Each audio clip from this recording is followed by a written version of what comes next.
Hi there everyone, how's it going? It is Isaac here from Sports Addict, and today, welcome back to, I think it's episode 5 of what's going on here then. So yeah, I'm going to round up the week's action, give my thoughts on some games that I watched, and just some overall thoughts of the week. There was the Europa League draw for the round of 16 that I will touch upon. Some teams got some really decent draws, some not so much, but we'll get on to that.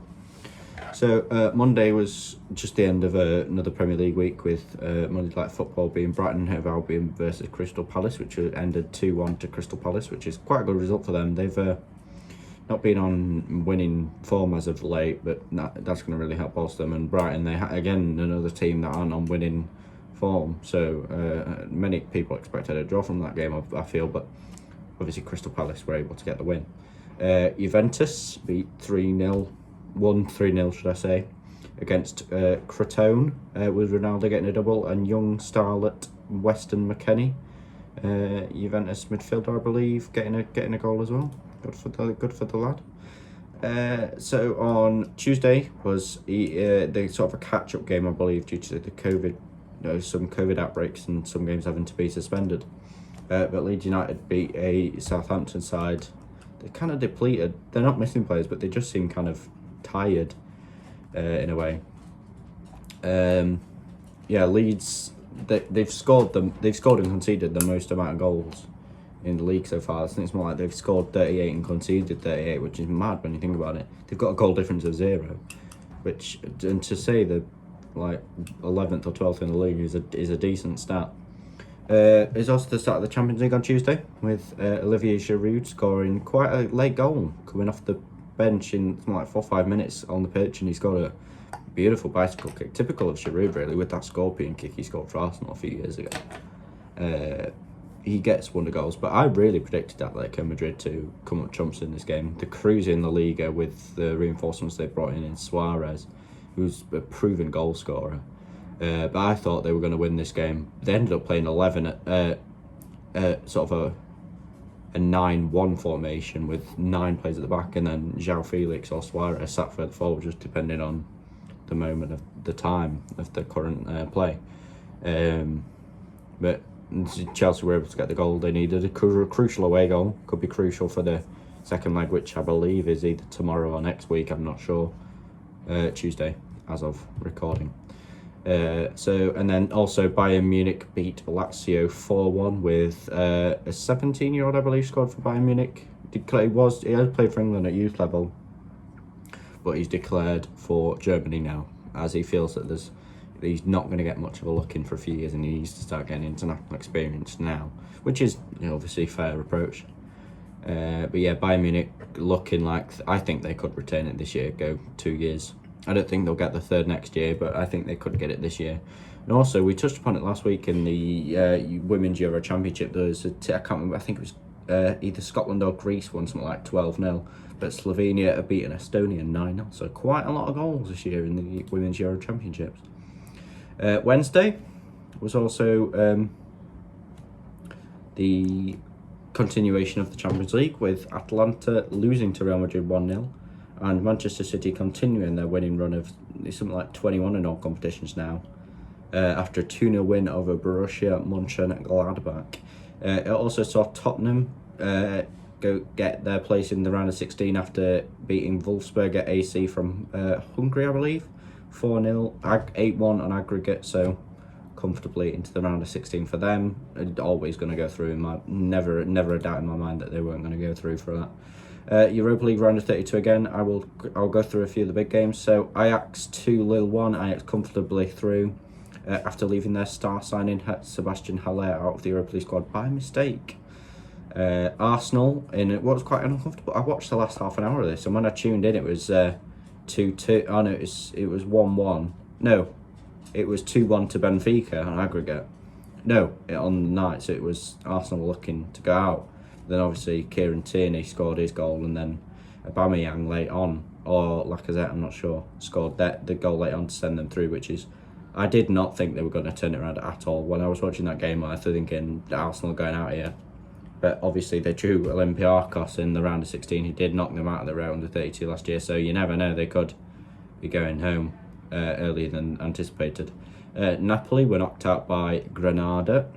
Rangers beat Royal Antwerp 5-2, 9-5 on aggregate. Steven Gerrard, I know he's a Liverpool legend, so I shouldn't really be giving him much praise, but he's doing a great job with Rangers this year, and I easily think he could be coming to the Prem in a few years, even if it's not with Liverpool. I think he could come in and do a job at any team, really, and I think unless Klopp can turn this round this year and produce something, even maybe not winning the Champions League, but having a decent run in it, I think his time will be coming to a close. I don't think he'll be sacked this year, not by a long stretch, but if he continues this bad run of form into next year, I think Klopp will be told, you've got to go, because he's not bringing in young reinforcements. Like, they were planning to bring Mbappe and Haaland in, and they're just not bringing in young players. They brought in Kostas Tsimikas, but he's just not played. And whenever, I've noticed they've got Nat Phillips and Reece Williams on the bench. Yes, they're young, but they're centre-backs, and you're choosing to play two CDMs when you've got two centre-backs on the bench who are better at centre-back than Jordan Henderson and Firmino are, which really confuses me. And he doesn't trust the youth, which is I don't like that philosophy at all. Leicester City were knocked out by Slavia Prague, or Slavia Praha, depending on how you want to say it, 2-0. 2-0 line, funnily enough. And Man United drew 1-0 with Real Sociedad, 4-0 on aggregate, comfortably through for them, and they drew AC Milan, so a possible return for Zlatan, or maybe not, as he's got a thigh injury, it was reported this morning. Milan went through against FC Crvena Zvezda, quite not comfortable term, 3-3 on aggregate, but they got the 2 away goals in the away leg. On Friday, not really much to discuss apart from some Ligen. Nice beat Rennes, Werder Bremen beat Eintracht Frankfurt in the Bundesliga, and Levante drew with Athletic Club Bilbao in La Liga. On Saturday saw the start of week 26 in the Premier League. West Ham beat Manchester City 2-1, Lingard getting an assist on the day. I know I keep bringing up Lingard because I think he could be really crucial to you, even if he just comes back for the bench. I think he'll take that in a heartbeat, to be honest, being on the bench, because then he can prove himself in cup games and maybe possibly get back into the starting lineup one day. Manchester City also extended their winning run. West Bromwich Albion beat Brighton 1-0. Big Sam's doing a good job with them. I think he could keep them up this year, but they're in the relegation zone as of now, and they're going to need to win at least 4 or 5 games and draw a good few if they want to stay up in the remaining 12 games. Aston Villa beat Leeds United thanks to an early Anwar El Ghazi goal, and Newcastle United drew with Wolverhampton Wanderers 1-1. And on Sunday was another interesting week with quite a few shock results. Crystal Palace 0-0, Fulham, 2 teams not on winning form, looking really uncomfortable. And Crystal Palace I don't think will go down, for Fulham I think will go down. Leicester City 1, Arsenal 3. Arsenal another comeback after the comeback against the team they played the other day in the Europa League, where they came back from behind to win it. They came back from behind again. Leicester City took an early goal lead through Harvey Barnes, but only for Pepe and a few others to score for Arsenal and bring it round. Tottenham Hotspur beat Burnley 4-0, 2 goals from Gareth Bale. He looked in that game like the player they bought him as. They bought him as a proven Champions League goal scorer. They tried bringing back the player he was when he left, and they just didn't get it. But maybe now this 2 goal, I know it's against Burnley, who are not looking so hot this season, but maybe that confidence of I can actually score will give him the confidence he needs to be the player he was. And I think Spurs, if he gets scored, they will buy him, because they will massively help the squad just for that brilliant left foot he's got, which their forwards lack. Both Heung-min Son and Harry Kane being right-footed. Lucas Moura, Burnmine really kind of lacking that clinical finishing with the left foot. That is. Chelsea 0, Manchester United 0. The game early in the season that was 0-0, where we played at Old Trafford, was very, very dull. This was not a dull game. It felt like a 1-1 or a 2-2, to be completely honest. A game with goals, but it was. I felt Man United were going to edge it 2-1, but obviously they didn't, and just lack of clinical finishing from both teams. Like 79% of the action, or at least 60%, was in the midfield, which just isn't good enough from either side, to be completely honest.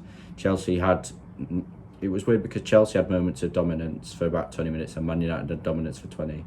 Then it was kind of botchy towards the end of the half. 20 minutes at second half, 20 minutes at second half each. And then again, the last 6-7 minutes of the second half was really botchy with either side getting a lot of the possession. And Liverpool returned to winning ways with a 2-0 victory over Sheffield United. Some controversy in that game. But Liverpool back to winning ways. But it is against Sheffield United, who have only won 3 games this season. And I think they're destined for the drop at this point. Unless they go on a winning streak for the rest of the season, Sheffield United are as good as down. I think they've had all the opportunities to get back to winning ways, and I think they bringing in a Aaron Ramsdale from Bournemouth, who's a proven bad goalkeeper. He's had his good chances, but when you get relegated, you're just not a good goalkeeper. You look at Tim Krul with Norwich, no one's bought him. You look at the other keepers that went down last year, none of them have been bought. And you just really think, why have they brought in... Yeah, he was a Sheffield United youngster, but that means nothing in this day and age. If he's a bad keeper, you don't sign him. They lost Ian Henderson, one of the best keepers in the Prem, and just didn't replace him with anyone good. They had an academy, a second keeper, who played in the 3-3 United last season, who played really well in that game. He conceded 3, but he played really, really well against a strong United team. Forward line even, should I say. I don't understand why he wasn't given the number 1 shirt, or you bring in a ready-made replacement to replace a great goalkeeper that is Dean Henderson. Anyway, that has been episode 5. I really hope you've enjoyed it.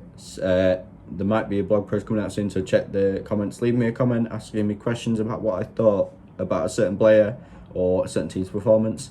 Like if you want, subscribe if you want. Just let me know your overall thoughts on the week, and I will see you all later. Bye bye.